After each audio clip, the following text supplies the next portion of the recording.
U jednom dalekom selu, ljudi su pričali o čudesnom kamenu mudrosti. Govorilo se da onome tko ga posjeduje donosi odgovore na sva pitanja i rješava sve probleme.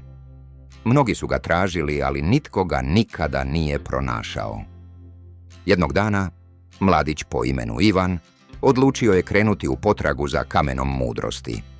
Hodao je danima, penjao se na planine i prelazio rijeke, ali nije ga našao. Umoran i razočaran, sjeo je pored starog mudraca koji je sjedio uz rijeku. Tražio sam kamen mudrosti posvuda, ali ga ne mogu pronaći, rekao je Ivan. Mudrac se nasmiješio i upitao, zašto ga tražiš? Želim odgovore, želim da riješi sve moje probleme, odgovorio je Ivan.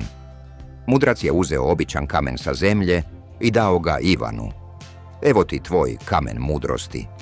Ivan ga je zbunjeno pogledao, ali ovo je samo običan kamen.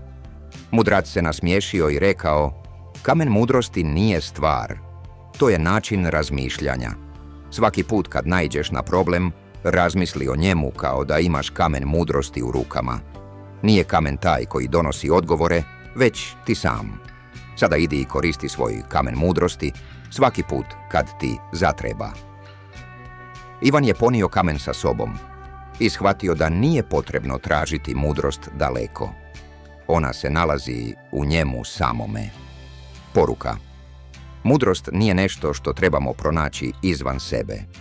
Ona dolazi iz nas, kroz strpljenje, promišljanje i spremnost da učimo iz svojih iskustava. Svaki problem nosi svoj odgovor ako ga potražimo na pravi način.